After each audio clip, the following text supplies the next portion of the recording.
Hello and welcome to the 14th annual Kosciuszko Church. Hello and welcome to the 14th annual Kosciuszko Church Spring Symposium.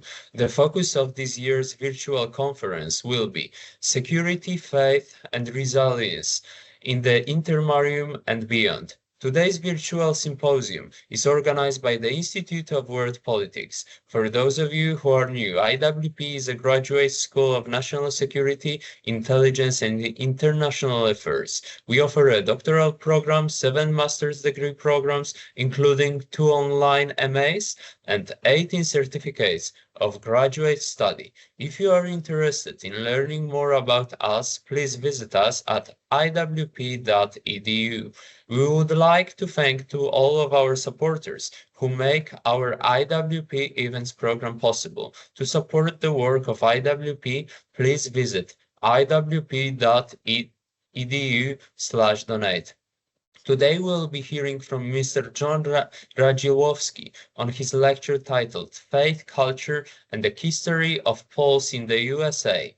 John Radzilowski is a writer and historian. He received his Ph.D. in history in 1999 with a specialization in East European history. He has written and spoken widely on Polish history and current affairs. He is the author or co-author of several books on Polish themes, including Poland's Transformation, Spanish Carlism and Polish Nationalism, The Eagle and the Cross, A History of the Polish Roman Catholic Union of America.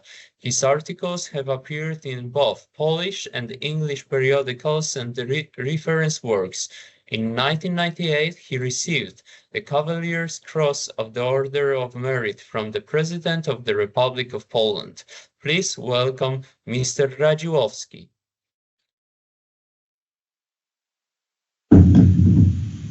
Hello, dzień dobry. This is John Radzilowski from the Polish Institute of Culture and Research. My presentation today is titled Faith, Culture, and the History of Poles in the USA. Now, today, some 9 million Americans have family origins in Poland, and Polish Americans are the biggest group of Americans with roots in East Central Europe. Yet the history of Polish Americans is scarcely known in the USA, even among descendants of Polish immigrants, and if anything, is less well understood in Poland. Although individual Poles were present in North America since the Jamestown colony in the early 1600s, large-scale Polish immigration to the United States and Canada did not begin until the 1850s, with the first permanent community established in 1854 at Panna Maria, Texas. During that almost 175-year span of time, Polish Americans became an integral part of American society, while continuing to maintain and perpetuate a hybrid Polish heritage and perpetuate Polish culture. In spite of predictions of the imminent demise of this Polish culture that were and are fairly regularly issued throughout that span of 175 years, the predictions have all failed, and improbably Polish Americans are still with us. The task for this paper is to suggest why it is so, with a particular emphasis on the role of Catholicism and the Roman Catholic faith. That is, I will suggest the particular elements of cultural heritage, art. I will suggest that the particular elements of cultural heritage, art, music, folkways, even language, are less important to the continuance of a cultural heritage than the level of commitment to Christian or perhaps Judeo-Christian religious faith and practice. While I am focusing on one particular group, this concept has wider implications for American social history, namely how the American motto, E pluribus unum, or from many one, has until quite recently been so successful in maintaining political and social unity while providing plenty of space for many different cultural groups to thrive.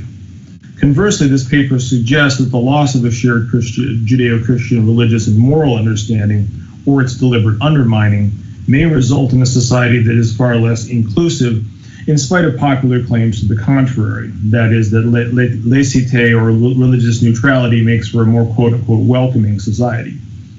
Polish Americans present a very good model to test out the historical connections between faith, in this case Roman Catholic, and culture. While the majority of Polish immigrants to the USA have been Catholic, there was, if you will, a control group that can allow us to test the strength of cultural continuity across time. In 1894, a schismatic movement known as the Polish National Catholic Church, or PNCC, headquartered in Scranton, Pennsylvania, broke with the Roman Catholic Church. Although numbering only about 5% of all Polish immigrants at its height, the PNCC took as one of its major goals the preservation of Polish language and culture, especially in the liturgy. While social science experiments can be dubious, this history allows us to run a non-scientific test of how faith and cultural continuity may be connected. Now, Polish immigrants did not begin their journey to America as blank slates. Poland had a 900-year history of Catholic Christianity, and Catholicism was a crucial element of national unity and identity.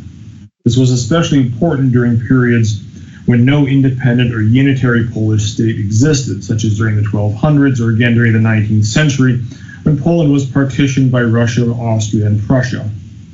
It is also notable, however, that Poland was never a religiously unitary country, but had a Catholic majority with many other groups of differing sizes and distributions, notably Orthodox Christians, Jews, Muslims, Karaites, Lutherans, Calvinists, Old Believers, and Anabaptists, to name a few. While this situation wasn't always harmonious, pre-partition Poland experienced far less confessional conflict than most other European countries. Religious privileges were guaranteed by the authority of the Polish crown, local gentry, or by city authorities.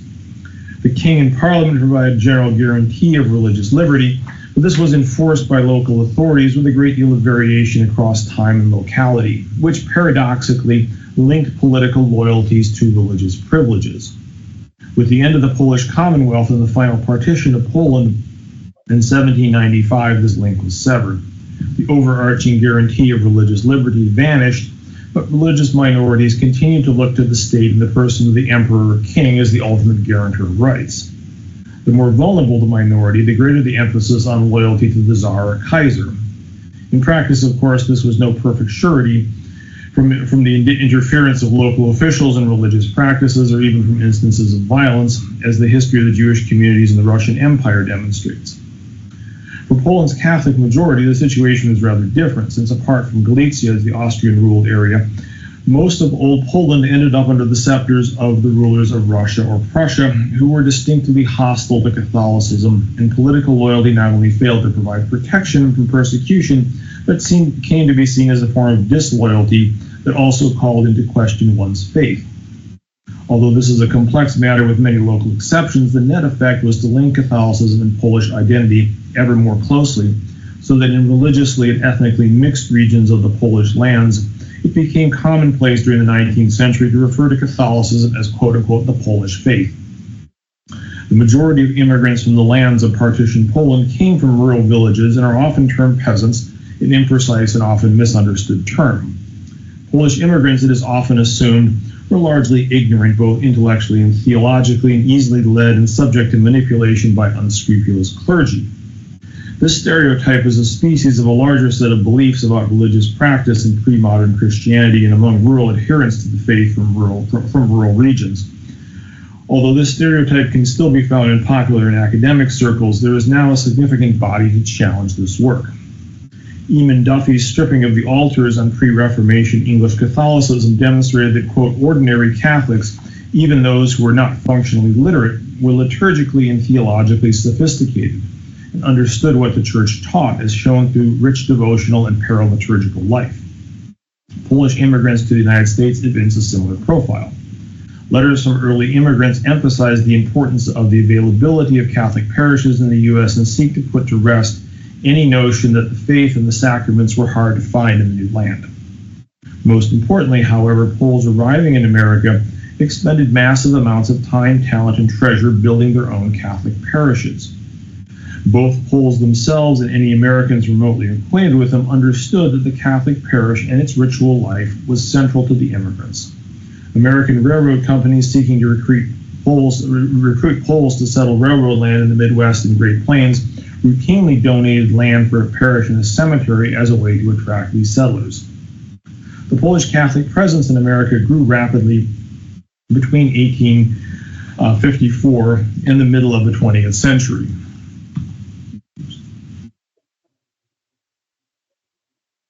By 1950, Poles and Americans established around 900 parishes and over 600 Catholic parochial schools, 90 high schools, 31 junior colleges training professed religious, 4 nursing schools, 8 teacher training colleges, 5 minor and major seminaries, and 2 four-year colleges. They would actually they would transform a couple of those junior colleges into four-year colleges in the subsequent decades. They also founded hospitals, orphanages, old age homes, newspapers, publishing houses, radio stations, and libraries. The number of organizations, large and small, founded by Poles in America is beyond counting, but numbers in the tens of thousands. The overwhelming majority of all these foundations were either explicitly Catholic or strongly oriented toward the Catholic faith. So really a tremendous amount of what we would call institutional completion. These were institutionally coherent communities, particularly at the local, regional level. Polish American Catholicism was not merely Polish Catholicism transplanted to a new location. It was from the beginning distinctively different. The church in partition Poland was more often than not in a defensive mode and could not spare much in the way of personnel or practical support for Polish immigrants in America or elsewhere. Bishops could not spare many clergy for the hundreds of thousands of Poles leaving the homeland. Those priests who did immigrate to America were often those who found disfavor with their ordinaries or sometimes who had to leave because they ran afoul of the partitioning authorities. While Poles in the diaspora could avail themselves of a rich tradition of Catholic publishing in the areas of theology and homiletics, they were largely on their own when it came to most everything else. Due to the partitions and the atmosphere of repression, the Polish Church was slow to adopt changes that were common to the Church at large in the late 19th century. During the pontificates of Pius IX and Leo XIII, the Catholic world sought to respond to the challenges presented by modernity, the growing reach of the state, urbanization, industrialization, as well as socialism and other radical movements. The Church in Poland faced these same issues, but was far more constrained in how it could respond. However, Polish Catholics outside of Poland were not so restricted, and to better understand this phenomenon, it will be useful here to profile a couple important figures in the early story of Polish American Catholicism, namely Father Joseph Dąbrowski and Father Leopold Moczięba. The first, Father Leopold Moczięba, who appears here on the right-hand side in the Franciscan garb, was born in Silesia near Opole in 1824. He was educated in German schools, and at the age of 19, he discerned a call to religious life and traveled to Italy and entered the Franciscan order, the Order of Friars Minor Conventual. He spent 5 years in Italy, where he was ordained before being sent to Würzburg. There, he met the new Bishop of Galveston, Texas, Jean-Marie Audin, who recruited Father Moczięba along with 4 other German Franciscans to come to serve his large missionary diocese. From 1852 to 1854, he served in the German parishes in the Galveston Diocese and later as superior of all Franciscan conventual missions in Texas. During this time, he wrote letters to friends and family back home in Silesia, encouraging them to come to Texas to settle. He even selected a plot of land. A group of around 200 Silesian Poles set out for America on the strength of his letters, settling at the site of Panna Maria, Texas, creating the first viable Polish community in North America. After a period of drought and hardship, Father Moczięba was forced to leave Panna Maria in 1857 when the Poles he had encouraged to come blamed him for their misfortunes. That actually included some of his own relatives. He thereafter served German in some Polish parishes in New York State and throughout the Midwest. He served as Commissary General for all conventual Franciscan missions in the United States.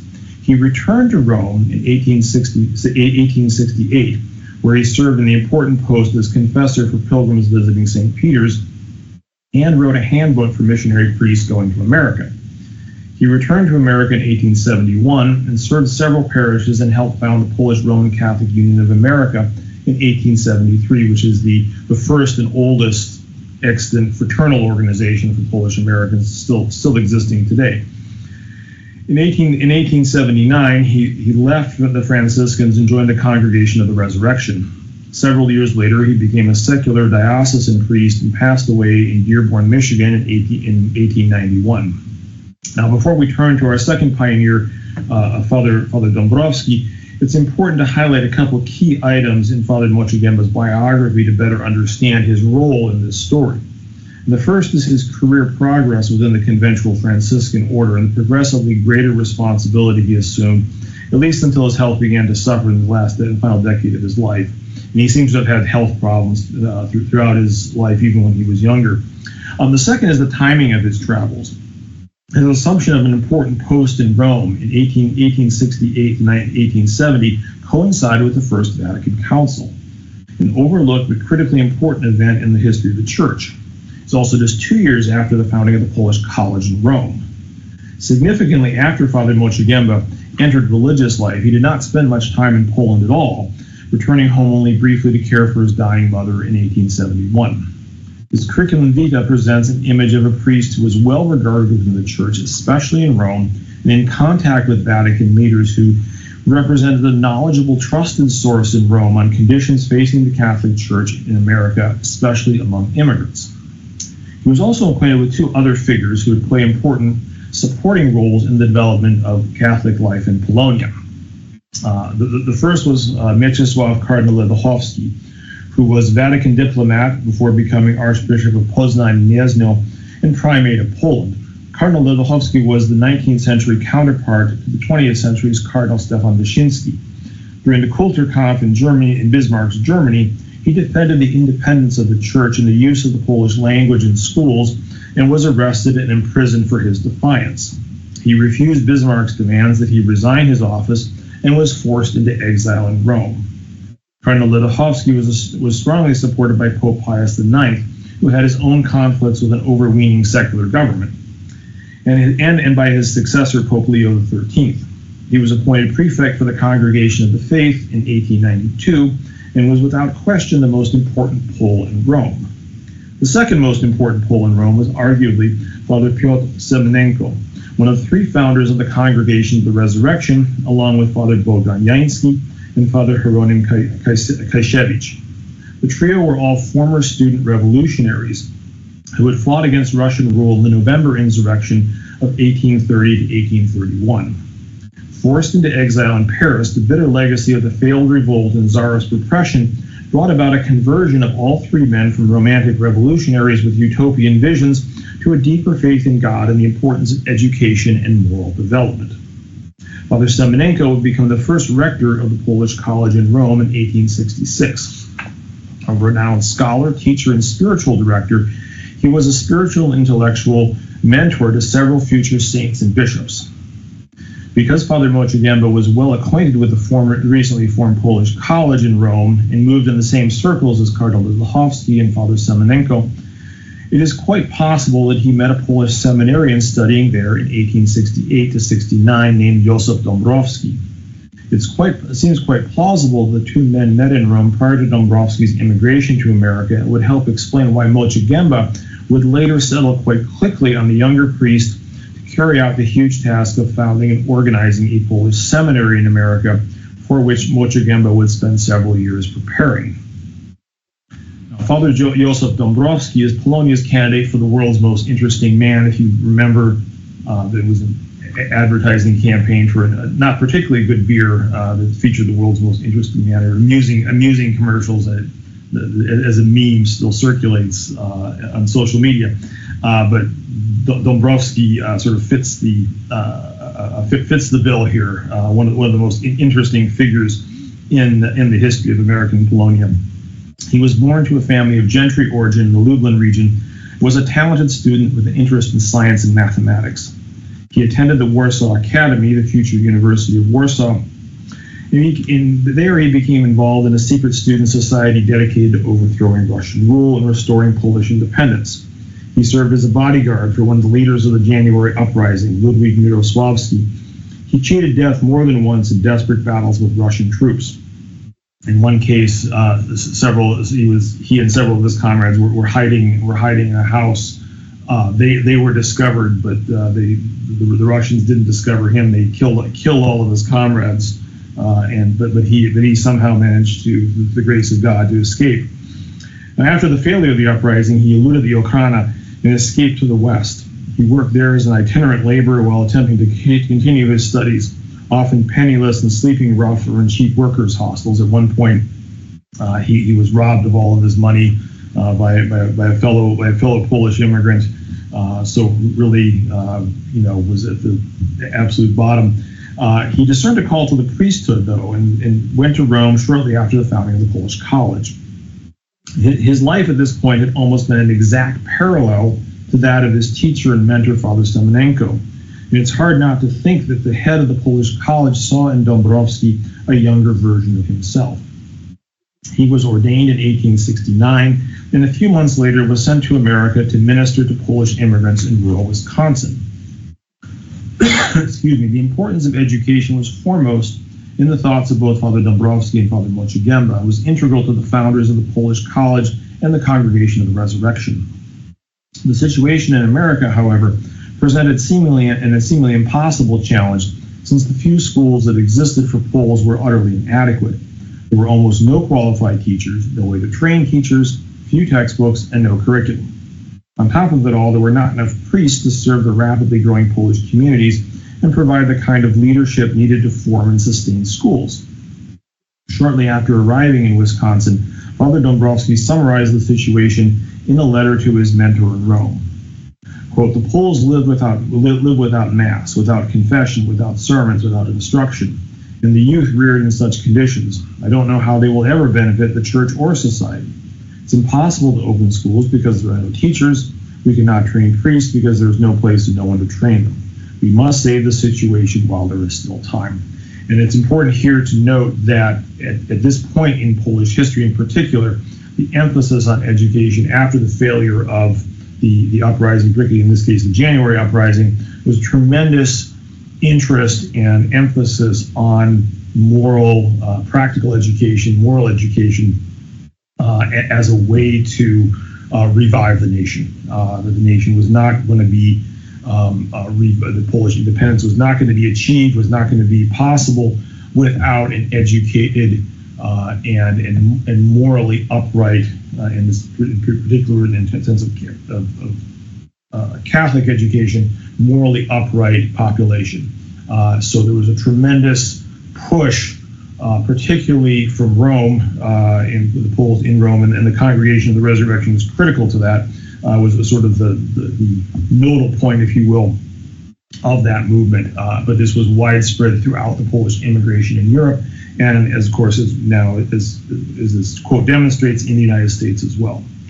So individually, in cooperation, Father Dąbrowski and Father Moczygęba would set out to change this picture.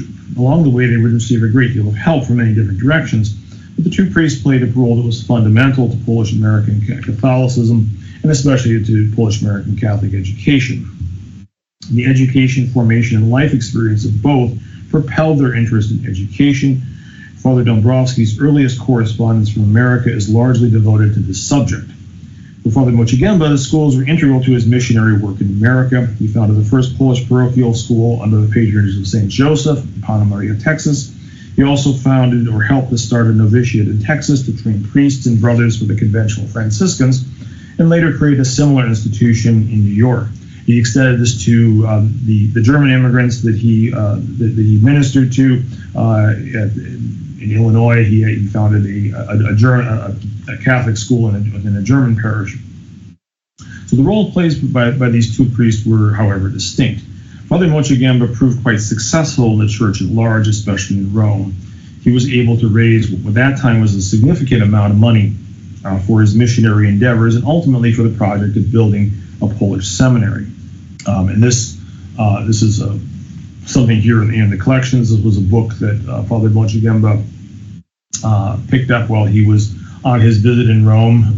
You can read the inscription there. It's a book from 1750, and it's a devotional to the Virgin Mary, to Our Lady. But it's inscribed. So this was during his visit to Rome, when he was able to meet with Pope Leo and actually secure the permission to start a Polish seminary in the United States. So those connections that proved especially fortunate during this trip, when he was able to go to Rome, as I said, and secure permission from Pope Leo XIII.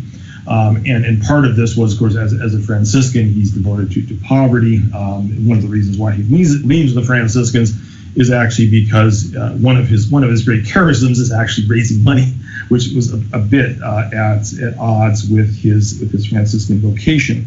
But Pope Leo gives him the approval to do this.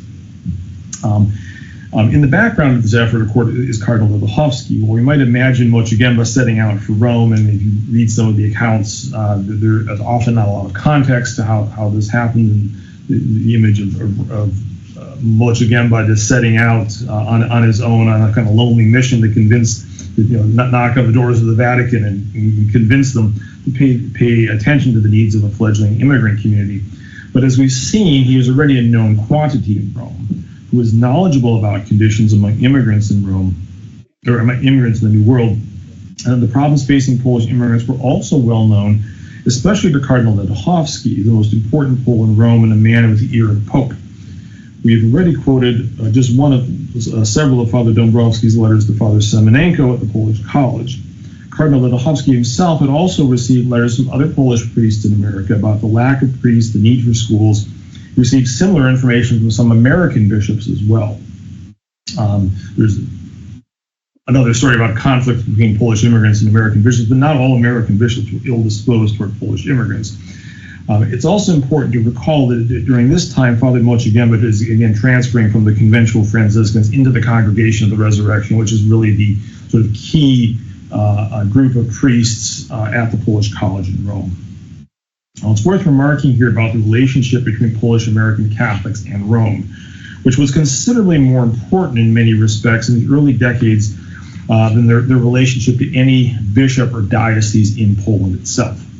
When facing disputes with local ordinaries, it was Rome that Polish American clergy or communities looked to for relief, often with success. And one example here in Michigan was something called the Kosciuszko affair. The first slide I showed you was the Sweetest Heart of Mary Church, which Kosciuszko had established. It was initially outside of the ownership of the bishop. There was a conflict between them, but eventually the papal nuncio was able to step in and resolve the situation successfully, bring that parish into the Catholic Church where it is today. While Catholic publishing houses in Poland were an important source of theological and pastoral material, due to the handicaps imposed by the partitioning powers, there was very little other practical assistance the Church in partition Poland could offer. It was not until the 1930s that the first cooperative efforts between the Polish episcopate and Polonia got underway, and those halted abruptly in the summer of 1939, in the weeks before the German invasion. It was not until the time of Primate Stefan Wyszyński, following his own release from communist jail, that Catholic Polonia was able to develop enduring ties with the Church in the homeland. The Roman formation and connections of both Father Mochigemba and Father Dąbrowski were crucial to their approach and outlook. It gave them an appreciation for the universal nature of the Catholic Church and a unified hierarchical structure that could respond to the problems of modern industrial society. While never forgetting the unique needs and problems of the Poles in America, keeping Polonia firmly tied to the Church would offer greater protection and assistance in the new environment confronting Polish immigrants. Polish identity and Catholicism in this case were mutually supporting.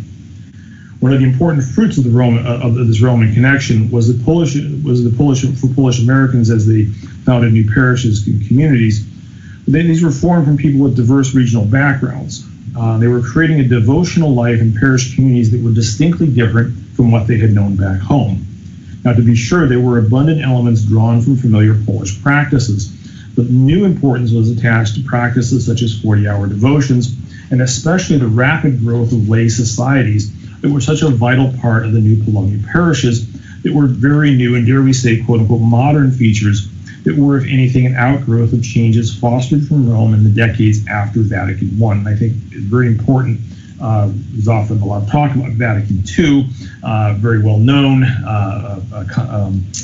but Vatican I really initiated some very, very important changes in the Church, and I think it's not necessarily well appreciated, even by certain historians. And I think that we often there's been a tendency for scholars to look back on immigrant parishes of the late 19th, early 20th century as kind of these sort of old country importations and doing this old-timey kind of devotions. But those were actually, in many cases, very new devotions that were adopted first by Polish parishes in the United States and only later adopted by parishes back in Poland. So in many ways, the American counterparts were quote unquote ahead of the curve and vis-a-vis their Polish counterparts. Now, Moczygęba and Dąbrowski would together found a Polish-American seminary to train priests from Polish-American parishes. Where I am here at Orchard Lake, this institution is the result of that. Father Moczygęba's Roman connections and Dąbrowski's educational organizational skill that helped to create the institution unique in the Polish diaspora, which existed in Michigan from its founding to 2022, in 1885 to 2022. It was Father Dąbrowski who really shaped this institution, and with it, American Polonia. He was a polymath and a man with almost limitless curiosity. He had a strong academic background in math and science, which began in Warsaw, but was also fostered in Rome, where Father Semenenko encouraged seminarians to understand developments in modern science and technology. Dąbrowski's curiosity occasionally caused him some embarrassment, such at the time a new generator was installed in the Felician Sisters convent, and he could not resist dismantling it to understand how it worked, but was unable to put it back together again, was forced to recall the electrician who had installed it to get it up and running. He had a facility for languages. In addition to his native Polish, included Russian, German, English, and Latin. He ministered to the local Ojibwe community in Wisconsin and learned their language well enough to create the first Polish Ojibwe dictionary, copies of which sadly are lost now. He had working knowledge of Czech and probably Lithuanian as well.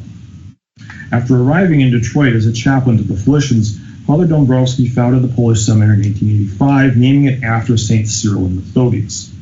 Although it was the millennium of the saint's mission to the Slavic nations, the choice of these patrons also signaled his broad ambitions to reach out to groups close in language and history to the Poles, notably Lithuanians, Czechs, Slovaks, and Ruthenians.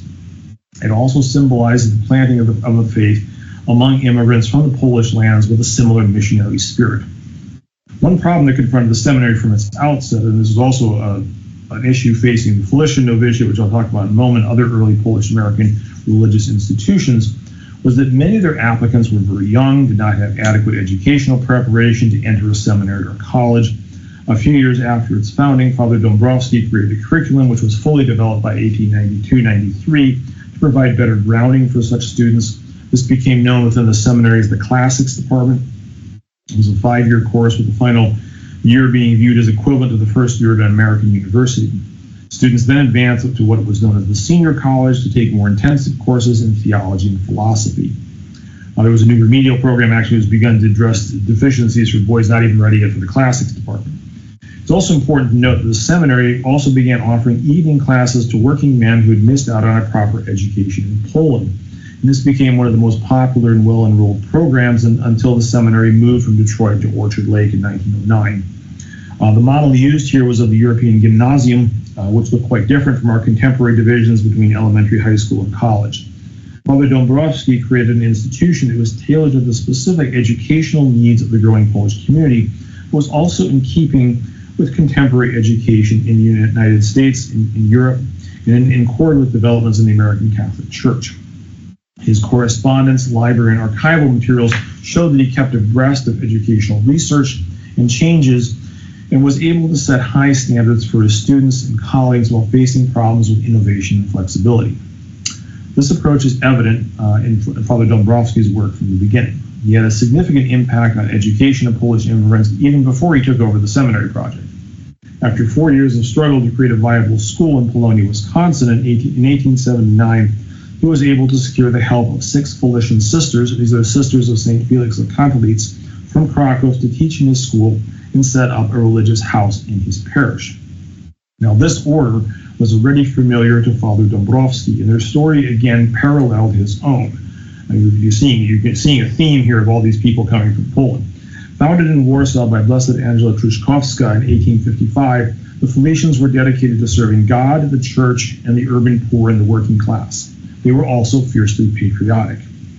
During the January uprising, they sheltered Polish insurgents, cared for sick and injured partisans, and aided their widows and orphans. And for this, they were expelled by Russian authorities and forced to relocate to Krakow, which is now where their mother house in Poland is today. Securing the Felicians for Polonia was one of Father Dąbrowski's most important achievements. At the time, they would come to staff almost nearly half of Polish parochial schools in the United States, and were the first Polish women's religious community to establish a presence in the United States. They were followed in 1885 by the Sisters of the Holy Family of Nazareth, an order founded by Blessed Maria Franciszka Sedlicka in 1874. And this order, it will come as no surprise to you, was founded not in Poland, but actually in Rome as well. So again, this Rome, all roads in this early period, particularly the Polish Catholic world, all roads are leading to Rome.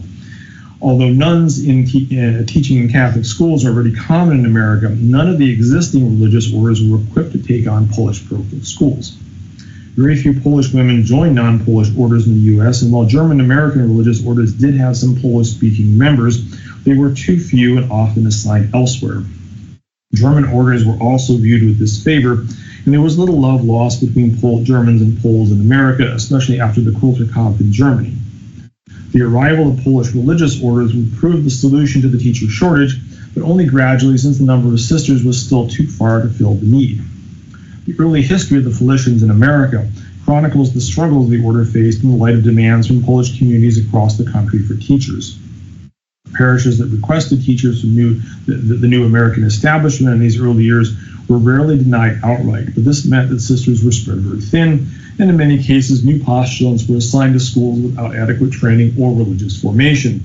An on-the-job training regime that no doubt fueled some criticism of Polish intellectuals. There were a lot of Polish intellectuals who tended to be very critical of Polish-American education during these early years. Often people who were products of educational movements in Galicia, where there were urban schools established for a relatively elite or sort of upper middle class clientele. So really kind of an apples and oranges comparison without any kind of a clear understanding of the problems that were facing the new community in America. However, a very remarkable thing was already happening even as early as 1874, when the Felicians first arrived in 1874 to Wisconsin, and then of course spread across the country. Felicians and other orders of Polish women religious were flooded with new aspirants. Within the first weeks of their arrival in rural Wisconsin, the Felicians were already receiving young women who wanted to join their ranks. Many of these new recruits were very young, in some cases 13 or 14 years old. So there was this tremendous hunger, tremendous explosion of vocations, which was incredibly remarkable. The spiritual father of the Felicians in America, Father Dąbrowski, and very quickly, this was true of a number of the Polish women's religious orders that came to the United States. Very quickly, and the Felicians are by far the best example, but not the only one, that they quickly became Polish-American orders rather than just Polish orders. Within a generation, there were far more Felicians in the United States than there were back in Poland, even after Poland regained its independence after the First World War. But as the spiritual father of the Felicians, Father Dąbrowski took special interest in the problem of training sisters to become teachers. Although he's rightly remembered for his role in founding the Polish seminary, it's often forgotten that after his arrival in Detroit in 1882, he helped start his first institution of higher education, a seminary for the Felicians that would form Polish-American sisters and train them to teach in Polish schools. Father Dąbrowski was a hands-on leader, and he taught many of the classes of the new Felician seminary, especially in the fields of theology, science, math, and geography. Felician historian noted that Father Dąbrowski was the heart and soul of the new school. Botany classes were not taught without field trips to the convent gardens, where every tree and its leaves, flowers, and fruit were classified. Father Dąbrowski presumed a girl couldn't really know a pear tree until she had tasted a ripe pear from the tree. During those weeks where he taught astronomy, he would take the students into the gardens on clear nights, where he'd point out the constellations and changes in the sky. In the classroom, he used a handmade globe to illustrate facts during his astronomy lectures. Other teaching models that the sisters recalled were large-sized wooden cubes, spheres, and triangles for geometry, and all this Dąbrowski constructed himself. In addition to science, he taught drawing, he gave lessons in photography, even song, dance, and cooking. To serve Polonia, he wanted well-rounded men and women who were serious, Catholic, and focused, but also understood the world and its beauty and could apply themselves to the practical problems, whether it was caring for a sick child or rewiring a house. As if you're looking at current trends in education and the move back to the vocational education, Father Dąbrowski looks even more like a pioneer today. As if all this wasn't enough, Father Dąbrowski was also in the business of creating textbooks for Polish schools. In his spare time, when he wasn't founding these institutions and teaching and serving as a pastor, he was writing his own textbooks. And when he wasn't writing textbooks, by the way, he in his spare time, he wrote a book about gardening, because that's what he did. Like I said, he's one of the most fascinating figures, very not well understood and not well known outside for Polish Americans. Although a couple of early catechisms and readers were published by other priests in the 1870s, he undertook an effort to provide instructional materials that were not just adaptations of European models, but were tailored to the needs of Polonia's children. And one of the important characteristics, these are a couple of his early textbooks, geography, one was a reader for Polish, was that they're tailored to an American context. As of yet, I looked at a number of other ethnic groups that had a Catholic education in America, Germans and Italians, for example, and they would certainly import textbooks from Europe. They could do so in larger numbers, or they would sometimes adapt European textbooks, add a chapter or two on say American history or whatnot. But none of them, to the extent that Polish Americans did, created their own textbooks here in America that were relevant to the immigrants in America. And part of that, of course, was the impact of the partitions. It was often very difficult to get textbooks from Poland in large numbers, but it was also this very unique approach that Dąbrowski took, that he really pioneered to create education that was going to be important. It was going to be relevant to, I use the word relevant, but was going to be meaningful to immigrants here in America, and would emphasize both American and Polish values. So he's, by the beginning of the 20th century, textbook writing and publishing were firmly in the hands of Polish American women religious, with the Felicians taking a major role. Dąbrowski is really, ultimately, his goal is to pass this off to the religious sisters that he is training. And they're the ones that take it over. They write the textbooks, and they create the curriculum. Now, he also created the first integrated curriculum for Polish American schools. This process was already underway in Wisconsin, but pursued with greater intensity after the move to Michigan. In an early letter to Mother Angela in Krakow, he explained, "My reply to your question about the exact kind of schools we plan, dear Mother, is that they will be elementary schools in which subjects will be taught include catechism, arithmetic, geography, sacred scripture, history, and perhaps also fine handiwork for the girls. We must, however, be on a par with the public schools, maintaining a high level, since the Protestants strive for a thorough education." So he's studying American public schools. He's studying the kind of education that American children are getting, and he's saying we need to have that level. As the seminary developed, Father Dąbrowski elaborated that the purpose of the Polish seminary is the education of Polish youth in the religious, moral, and national spirit, and at the same time, by means of classical training, modern languages, and natural sciences, to prepare youth for future professions, namely sacred theology taught at the institution after the completion of a 2-year philosophical course, or lay professions, law, medicine, technical studies, and the like. So this was really to be not simply to train priests or other religious, but was also to provide a new professional class that could serve as the leadership for the immigrant community. In spite of the fact that Poles arrived in America facing serious economic and social obstacles and often with little formal education, the development of Polish Catholicism, and especially Polish Catholic education, directly addressed these deficits. The combination of Polish and English instruction, along with an emphasis on the idea that Polish and American patriotism were not only mutually compatible, but mutually reinforcing, helped mitigate the shock of adapting to a new homeland. The fact that Poland was as much as an idea as a physical place helped.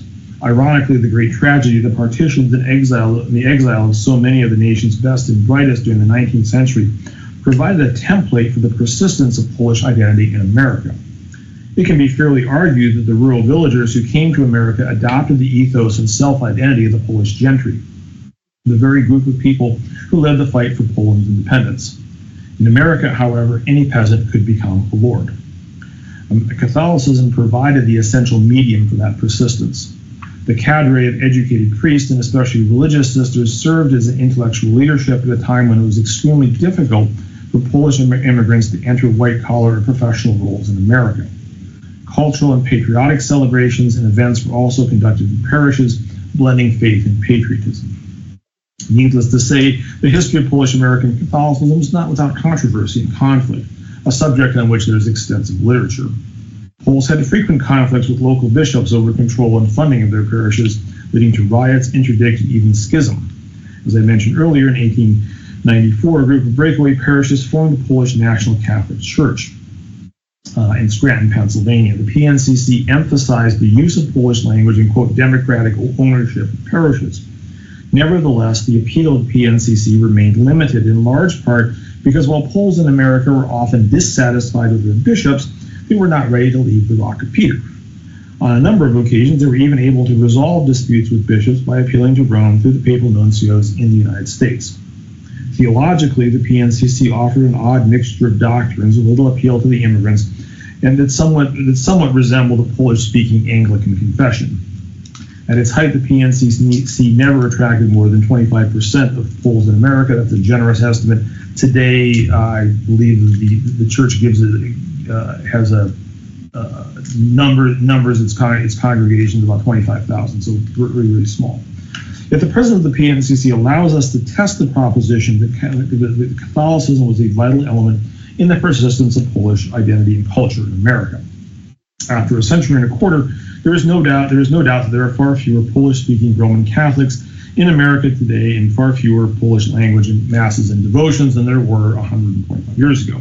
Yet in that same span of time, Polish language and even culture has almost entirely vanished from the congregations of the PNCC, which no longer even maintains a Polish version of its website and does not emphasize its Polish heritage, other than essentially in the name. On any given Sunday, in a church founded on the premise of preserving Polish language and the liturgy and Polish culture in America, one is more likely to encounter it in a PNCC church service in Spanish rather than in Polish. There are probably more Spanish-speaking members of the PNCC today than there are Polish-speaking members. So it's a way to sort of test that proposition of how important was faith. And if you look at contemporary Polish-American communities right now, the parishes and the life of the parishes are still very important.